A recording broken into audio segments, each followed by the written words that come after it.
வணக்கம். ஜவைஜர் from Jawan வட்டிப்பது power writer அப்படிங்கிற YouTube channel மூலமாக உங்களை மீண்டும் சந்திப்பு ரொம்ப மற்ற மகிழ்ச்சி. அத்தோட எங்கள் சேனலை சப்ஸ்கிரைப் பண்ணுங்கள், பெல் பட்டன் அழுத்த மறந்துடாதீங்க. அத்தோட எல்லாத்துக்கும் ஷேர் பண்ணுங்க. கூவத்தூரில் நடந்த கூத்துக்கள் சேலம் மேற்கு மாவட்ட ஒன்றிய செயலாளர் நீக்கப்பட்டதால், ஏவி ராஜு நீக்கப்பட்டதால் இன்னைக்கு பகிரங்கமாக வெளிவந்து கொண்டிருக்கின்றன அப்படின்னு நம்ம சொல்ல முடியாது. எந்த அளவுக்கு உண்மைங்கிறது அது போலீசார் கம்ப்ளைண்ட்ஸ் மூலமாக பார்க்கப்படக்கூடிய சூழல். அப்படியே அவர்கள் விசாரித்தாலும் எந்த அளவுக்கு முடியும்? அப்புறம் கடைசியில் மன்னிப்பு கேட்டு ஆளாளுக்கு போயிடுவாங்க. ரிஷா சம்பந்தப்பட்ட வகையிலே நடிகர் சம்பந்தப்பட்ட கண்டன குரல் எழுப்பியிருக்காங்க, அவ்வளவுதான். மற்றபடி திரிஷா தனிப்பட்ட முறையில் சட்ட வல்லுநர்கள் அவருக்கு நம்மளை கோர்ட்டில் கேஸ் போடுவார். மற்றபடி கருணாசு கோர்ட்டில் கேஸ் போடுவார். ஆமாம், அப்படி வரிசையாக ஒவ்வொருத்தவங்களா கோர்ட்டில் கேஸ் போடக்கூடிய சமயத்தில் அப்புறம் ஒரு அரசியல்வாதி கடைசியில் என்ன பண்ண முடியும்? ஆமாம், அது எப்படிங்கிறத பார்ப்போம். பெருசாக ஒன்றும் நடந்துட முடியாது அப்படிங்கிறத வரும் காலங்கள் நமக்கு சொல்லக்கூடிய ஒரு தகவலாக இருந்துட்டு இருக்கு. அதன் அடிப்படையில் இன்னொரு விஷயத்தை நம்ம பார்க்கக்கூடிய சொல்றது, எடப்பாடி சம்பந்தப்பட்ட பல ரகசியத்தையும் ஏவி ராஜு சேலம் மேற்கு ஒன்றிய செயலாளர் சொல்லியிருக்காரு அப்படிங்கிறதா இன்னைக்கு பகிரங்கமான ஒரு தகவலாக நம்ம பார்க்கக்கூடிய ஒரு சூழல். எடப்பாடி வகையில் ஏகப்பட்ட ஊழல் நடந்திருக்கு. ஆவின் பால் வகையிலும் மற்ற நெய்யையும் அவர் திருடினார். மற்றபடி அது சம்பந்தமா அவங்க சேலம் ஆவின்ல தலைவராக இருந்த சமயத்தில் ஏகப்பட்ட ஊழல் செய்திருக்கிறார், அதெல்லாம் எனக்கு தெரியும் அப்படிங்கிற ஒரு தகவலை இன்னைக்கு சொல்லியிருக்கிறார். அரசியல் சம்பந்தப்பட்ட வகையில, இது சினிமா சம்பந்தப்பட்ட வகையில, கூவத்தூர் சம்பந்தப்பட்ட வகையில் அந்த மேட்டர்.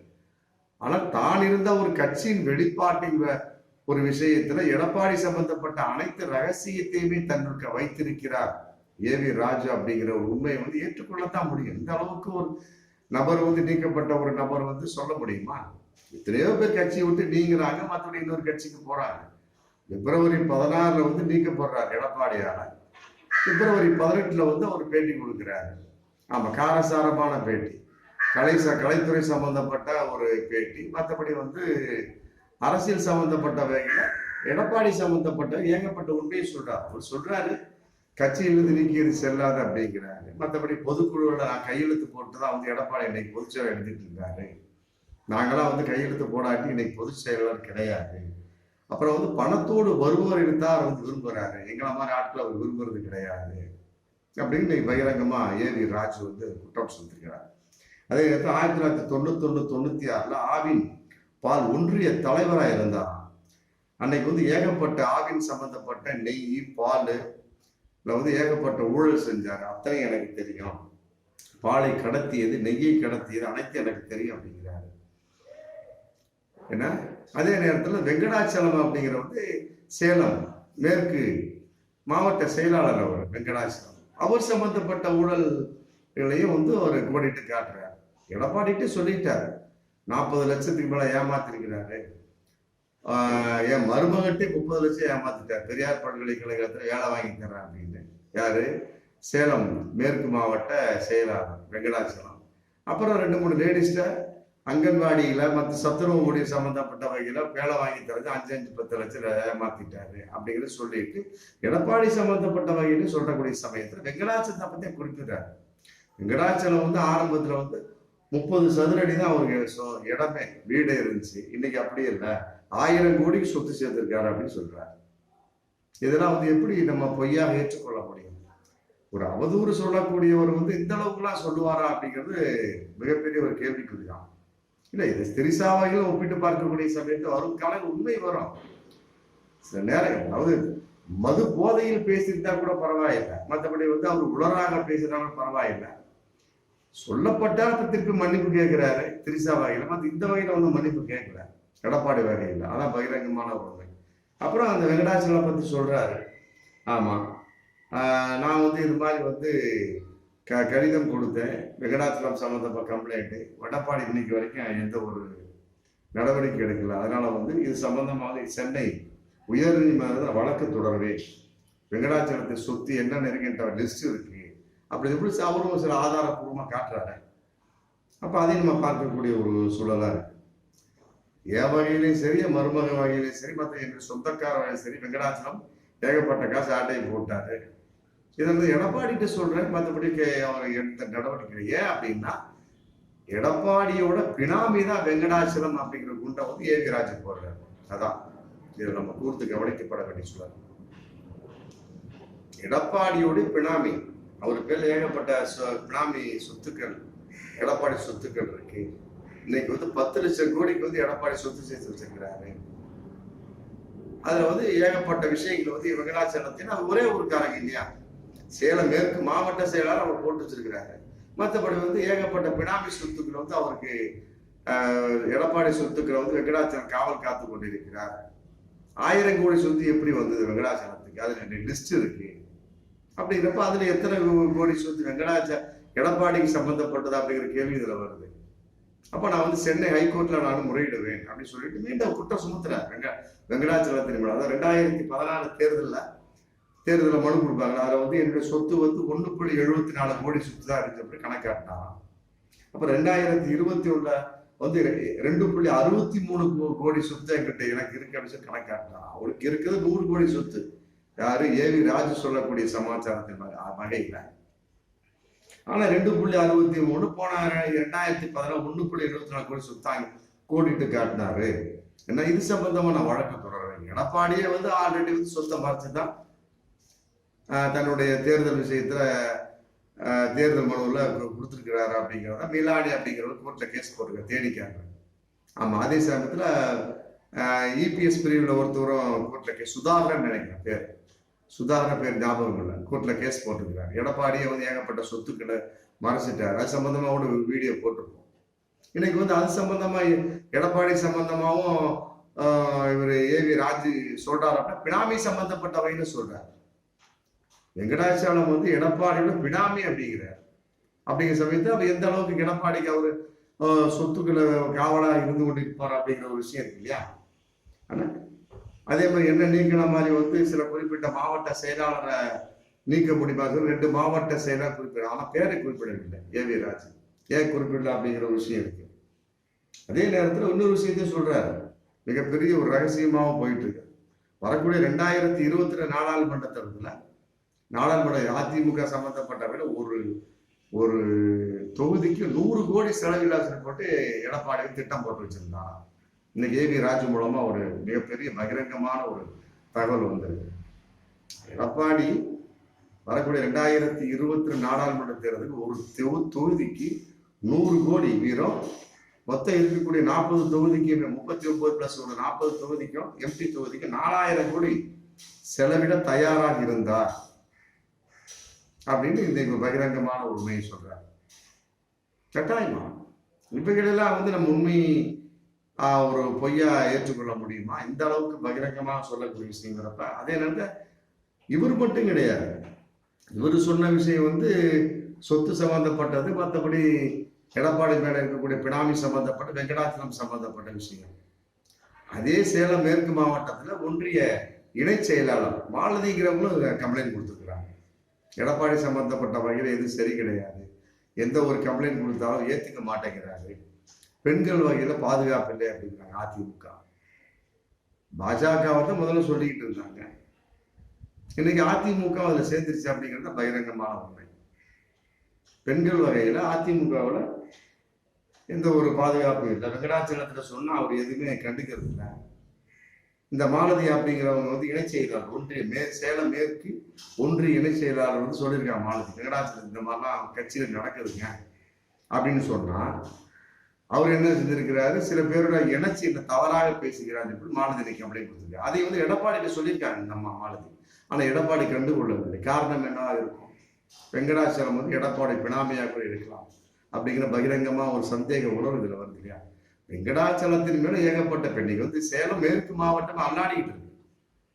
ஆமா, அது சம்பந்தமா ஏவி ராஜு மீண்டும் கொடுத்துருக்காங்க. சேலம் மேற்கு மாவட்ட பூண்டோடு ராஜினாமா செஞ்சிருவோம். ஆமா, நாங்கெல்லாம் வந்து உண்மையிலே வந்து அதிமுக விசுவாசிகள். என்ன அதே நேரத்தில் பொதுச் செயலாளர் அப்படிங்கிற தகுதி அதிமுக சிவி சண்முகத்துக்கு தான் இருக்குது அப்படிங்கிற ஒரு விஷயத்தையும் அவர் சொல்லியிருக்காரு. அப்ப இவர் சிவி சண்முகத்துறை ஆளாக இருப்பாரோ அப்படிங்கிற பகிரங்கமான ஒரு தகவல் இருக்கு. ஒருவேளை இதுக்கு சம்பந்தப்பட்ட வகையில யார் யாரெல்லாம் பின்புலமாக தூண்டி விடுகிறார்கள் அப்படிங்கிற கேள்வி இதுல இருக்கு. எடப்பாடியோட நிறுத்தியது தான் பரவாயில்ல. உண்மையான பொதுச் செயலாளர் இருக்கக்கூடிய தகுதி வந்து சிவி சண்முகத்துக்கு தான் இருக்கு. அப்படிங்கும் போது இன்னொரு நபரை போட்டிட்டு காட்டக்கூடிய சூழல்னா அப்ப இவருக்கு பின்னால ஒரு தூண்டுதல் இருக்குது அப்படின்னு பார்க்கக்கூடிய ஒரு உண்மை தெரியுது.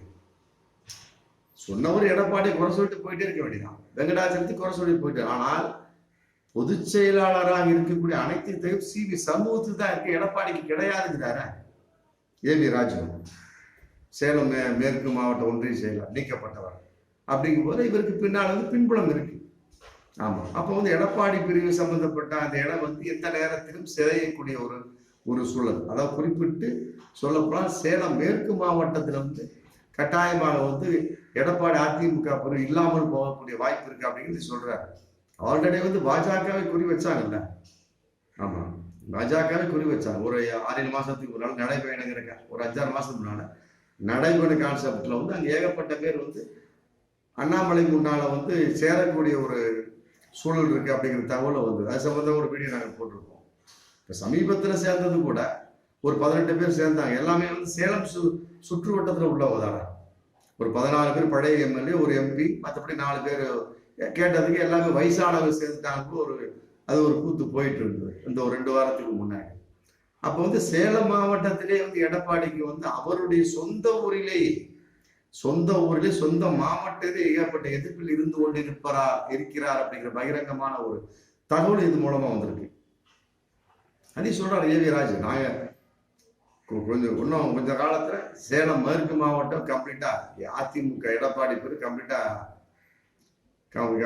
கூண்டோட ராஜினாமா செஞ்சிருவோம், அதுக்காக வந்து வேற கட்சிகள் நாங்க போக மாட்டோம் ஏவிரா. அதையும் வந்து ரோஷமா சொல்றாரு.